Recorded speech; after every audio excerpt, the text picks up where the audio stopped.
सो आज हम पढ़ते हैं properties of rational numbers.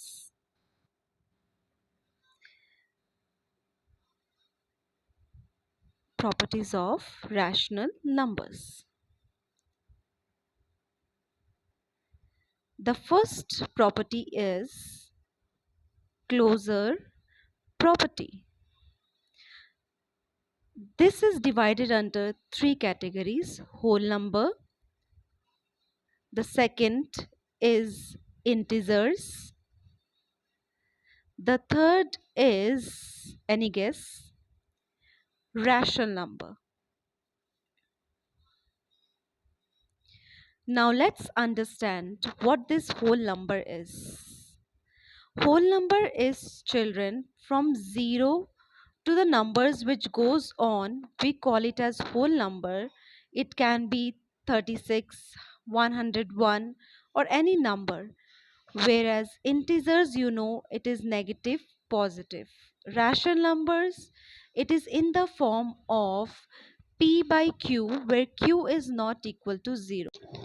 Now children, we need to know that whole numbers, which mathematical operations can come under this whole number.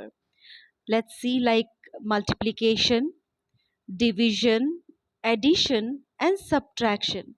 When you calculate any two numbers and if you get the answer as a whole number, then it comes under whole number. But if it is negative, uh, or if it is in the fractional form, then that particular number does not comes under whole number. So the next which we need to know is your, like, let's take some example. 3 minus 9. So here the answer will be minus 6, which is your negative integer, right?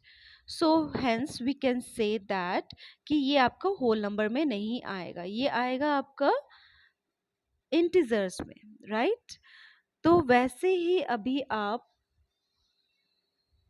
देखते हैं integers में negative positive दोनों होते हैं, पर fractional form नहीं होता है. -2, 7, 8 ये सब इंटीजर्स है, पर कोई फ्रैक्शनल फॉर्म में जैसे 3/5 वो इंटीजर्स नहीं होगा. नेक्स्ट हम देखते हैं रैशनल नंबर्स. अब रैशनल नंबर्स में हमने जैसे कहा है, what rational number is p by q, where q is not equal to 0.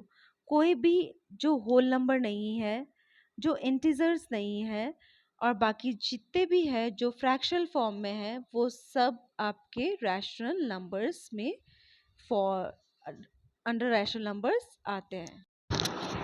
Number 2 property, commutative property. अब इस कम्यूटेटिव प्रॉपर्टी को हम कम्युनिकेट के साथ रिलेट कर सकते हैं. जैसे कि मैं आपके साथ कम्युनिकेट कर रही हूँ, आप मेरे साथ कम्युनिकेट कर रहे हैं. कम्यूटेटिव, अभी हम एग्जाम्पल देखते हैं. जैसे ए बी के साथ कम्युनिकेट कर रहा है, बी ए के साथ कर रहा है, A plus B and B plus A, you know the sum will be same, answer same होगा, राइट? अभी हम दूसरा एग्जाम्पल देखते हैं. ए मल्टीप्लाई बाई बी करे या बी कम्युनिकेट करे ए के साथ, हमारा प्रोडक्ट सेम होगा. जबकि जो हमारा नेक्स्ट एग्जाम्पल है, ए डिवाइडेड बाई बी और बी डिवाइडेड बाई ए, हमारा आंसर सेम नहीं होता, इसमें आंसर डिफरेंट होता है. सो डिवीजन जो है ये कम्यूटेटिव प्रॉपर्टी के अंडर नहीं आता. The last one, A minus B या बी माइनस ए, यहाँ पे आपको पता है डिफरेंस अलग होगा, तो हम कह सकते हैं सब्ट्रैक्शन भी कम्यूटेटिव प्रॉपर्टी के अंडर नहीं आता. आई होप आपको कम्यूटेटिव प्रॉपर्टी क्लियर है. थर्ड प्रॉपर्टी जो है एसोसिएटिव प्रॉपर्टी. अब ये एसोसिएटिव प्रॉपर्टी जो होता है, इसमें आपके 3 नंबर्स होंगे या 3 वेरिएबल्स ले लीजिए, let's take an example A into B into C. अब तीनों एक दूसरे के साथ एसोसिएटेड है, मिले हुए हैं, राइट। पर अगर हम A इंटू बी करें ब्रैकेट में और C को बाहर रहने दे, या किसी भी ऑर्डर में अरेंज करें, A इंटू बी इंटू सी को हम ब्रैकेट में रहने दें, हमारा प्रोडक्ट जो होगा वो सेम होगा। तो हम ये कह सकते हैं multiplication comes under associative property, क्योंकि मल्टीप्लिकेशन में आप किसी भी ऑर्डर में प्लस करिए, मल्टीप्लाई करिए, answer is same. Let's take the example of addition, a plus b in bracket plus c, and just you can change the order of the bracket, पर हमारा सम सेम रहेगा। तो हम कह सकते हैं एडिशन भी एसोसिएटिव प्रॉपर्टी के अंदर आता है। इफ की सब्ट्रैक्शन एंड डिवीजन में आंसर्स डिफरेंट आएंगे, तो हम कह सकते हैं subtraction and division is not under associative property. Next property, role of zero, role of one. अभी हम समझते हैं रोल ऑफ ज़ीरो। हम बचपन से पढ़ते हैं zero added to any number, our answer is a number itself, right. Next number 5, role of one, one multiplied to any number in any order, the product will be same. The sixth one, negative of a number, और इसे हम कहते हैं additive inverse. Additive inverse अब क्या होता है, and multiplicative inverse, ये जो दो टाइप्स ऑफ इनवर्स है, इसमें अक्सर बच्चे कंफ्यूज हो जाते हैं, तो हम इसे समझते हैं। Let's take one example, 2/-3। अब ये नेगेटिव इंटीजर है, माइनस, इसको अगर हम इन्वर्स करते हैं, साइन को चेंज कर देते हैं, तो क्या आएगा, -2/3। हम एडिटिव है तो ऐड करेंगे, -2/3 का positive integer is the inverse, तो 2/3 is the inverse of it. अभी हम इसे जब कैलकुलेट करेंगे, हमारा आंसर आएगा 0। -2/3 plus 2/3 is 0. So children, additive inverse में नेगेटिव इंटीजर का इन्वर्स हो जाएगा पॉजिटिव इंटीजर, और पॉजिटिव इंटीजर का इन्वर्स हो जाएगा नेगेटिव इंटीजर। अब हम कह सकते हैं the additive inverse of -2/3 is 2/3। Okay, next is reciprocal और मल्टीप्लिकेटिव इन्वर्स।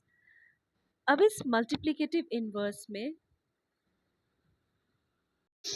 अब जानते हैं मल्टीप्लिकेटिव इन्वर्स।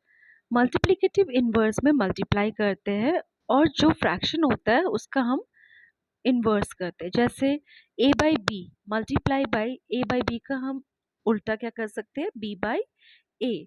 जब हम इसे रिड्यूस करते हैं, b कैंसिल हो गया, a कैंसिल्स हो गए, तो बचा क्या, 1। तो हमें हमारा रेसिप्रोकल मिल गया, a बाई बी का रेसिप्रोकल हो गया b बाई a। ठीक है, तो एडिटिव इन्वर्स में आपका आता है 0 और मल्टीप्लिकेटिव इन्वर्स में आपका आता है 1। I hope it is clear to everyone. हमारी last property, distributive property. Let's see one example, a bracket b plus c। अब आपको यहाँ पे कितने साइन दिखाई दे रहे हैं, क्या खाली प्लस है यहाँ पे, नहीं, you are right, there is also multiply sign. Distributive property में आपको दो साइन दिखाई देंगे, मल्टीप्लाई एंड एडिशन, और minus, multiply, whatever, but there will be two sign. अभी हम इसे ब्रैकेट से निकाल सकते हैं, where as a belongs to b, a into B is A B plus a into C is A C. आपको कोई भी सम अगर इस फॉर्म में दिखाई देता है, इस अरेंजमेंट में दिखाई देता है, तो वो particular sum comes under distributive property. Next class में हम एक्सरसाइज 1.1 करेंगे, जहाँ पे ये प्रॉपर्टीज़ यूज़ होगी। So for today